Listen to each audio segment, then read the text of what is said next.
на живо в ефир. Има важно развитие по темите, които следим в денят.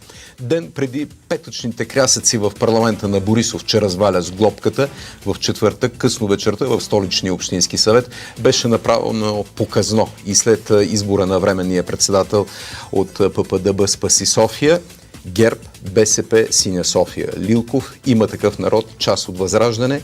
Всички те си избраха председатели на всички важни комисии. Какво означава това за София и може ли да бъде репетиция за пълно връщане на властта на статуквото в национален мащаб? За това ще говорим с Борис Бонев, но първо чуйте Борисов, който пак започна да се кръсти. Те 7 пъти не можаха и вчера пак не можаха. И просто партиите взеха решение този ад да се удължи с още известно време, белким на някой му дойде акъла да направи нещо правилно. Какво повече да ви кажа? Гасиха тока, палиха, правиха чудеса там. Не могат.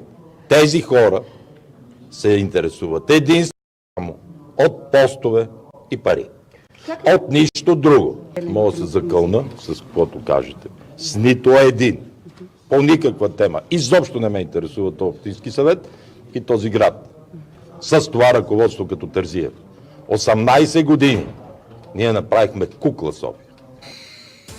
Може да погледнете през прозореца си. Тези от вас, които живеят в София, ще видят град кукла, като Женева, Загреб, Виена, а не град гето, наследено от Борисов.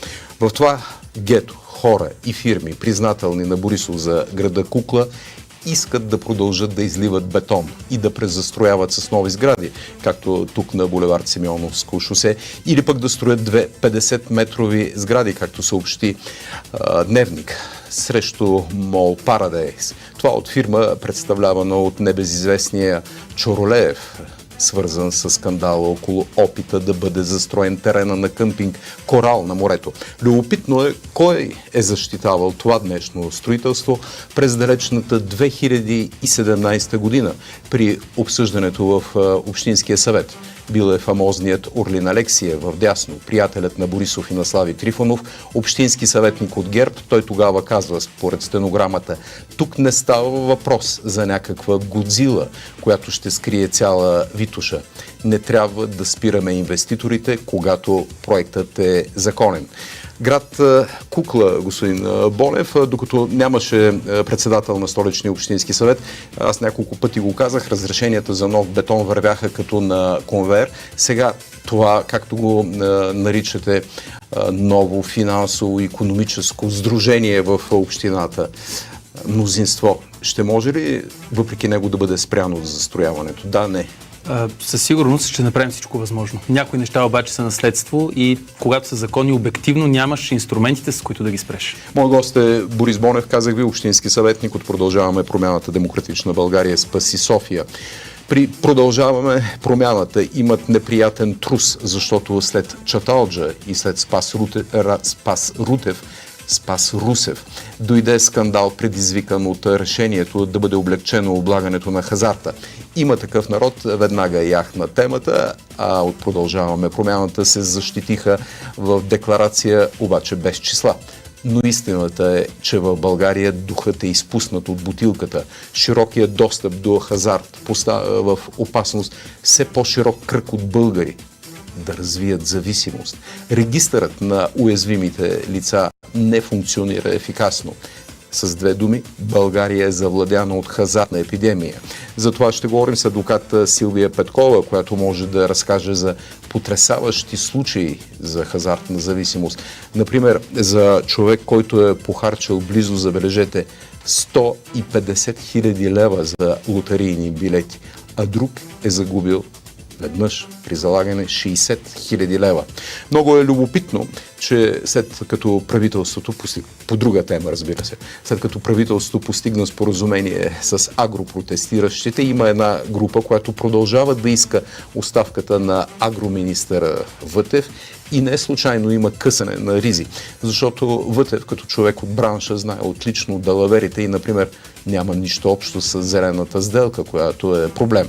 Недоволните са, както го наричат, картофеният бос Тодор Джиков, който е бил заместник-министър в служебния кабинет Донев, назначен от Радев, а преди това е бил съветник на един от заместниците на Десислава Танева, спомнете си, при ГЕРБ. Другите недоволни отвътре са също политически обвързани. Лекарят Димитър Зоров, приятел и завършил също като Борисов милиционерското училище, опитвал да направи партия ФАГО, името му беше замесено в няколко скандала. Или пък бившият на Борисов земеделски министър Венцислав Върбанов, или пък овцевъда Бойко Синапов, също за когото се твърди, че е близък на Борисов. Но за публиката, в крайна сметка, всякакво състрадание към агросектора се изпарява. След ето го, това признание на неизвестния иначе на широката публика Делгянски от Пловдивско, който е богат, например, защото е получил през 2022 година близо 44 милиона лева субсидии, но пък казва, призван съм да бъда богат. Както и другия протестиращ, Генчев, който съчетава протестите с почивки на екзотични места. Ситуацията обобщи пред деня друг агропроизводител, казвайки сега, недоволните искат да извият ръцете на Вътев за още пари и да го принудят да смачка проверките, които ще докажат кражбите в агросектора. От световните теми. Смяната в Киев е вече факт. Президентът Зеленски, както от седмици се очакваше, смени главнокомандващият Залужни с Олександър Сирски.